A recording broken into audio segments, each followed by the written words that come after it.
Ratusan pelajar terbaik dari berbagai daerah di Sumatera Selatan mengikuti Olimpiade Olahraga Siswa Nasional atau O2SN tingkat provinsi tahun 2026.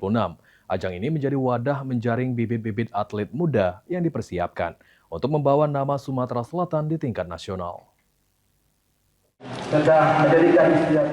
Sebanyak 350 pelajar jenjang SD, SMP, MTS, dan Diksus dari 16 kabupaten dan kota mengikuti O2SN tingkat Provinsi Sumatera Selatan 2026.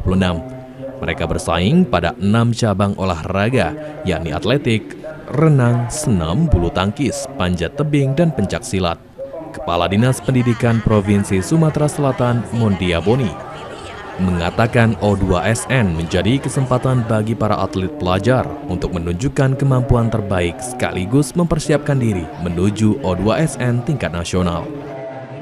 Harapan kita anak-anak dapat menampilkan yang terbaik sehingga nanti akan terpilih yang akan mewakili Provinsi Sumatera Selatan di tingkat nasional. Artinya memang ini salah satu upaya kita untuk menjaring bibit-bibit atlet muda, Bu? Ya, untuk kita mendapatkan atlet-atlet muda yang berprestasi di Sumatera Selatan dan tentu nanti bisa mengharumkan nama Provinsi Sumatera Selatan di tingkat nasional.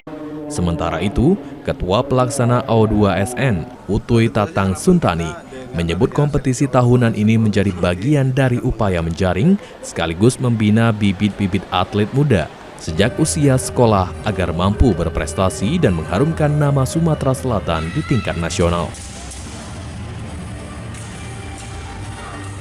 Tentu saja harapan kita dengan adanya seleksi O2SN provinsi ini akan menghasilkan atlet yang akan mewakili Sumatera Selatan di ajang nasional. Mudah-mudahan nanti akan membawa nama baik Sumatera Selatan di ajang nasional. Ilham Wahyudi, PAL TV.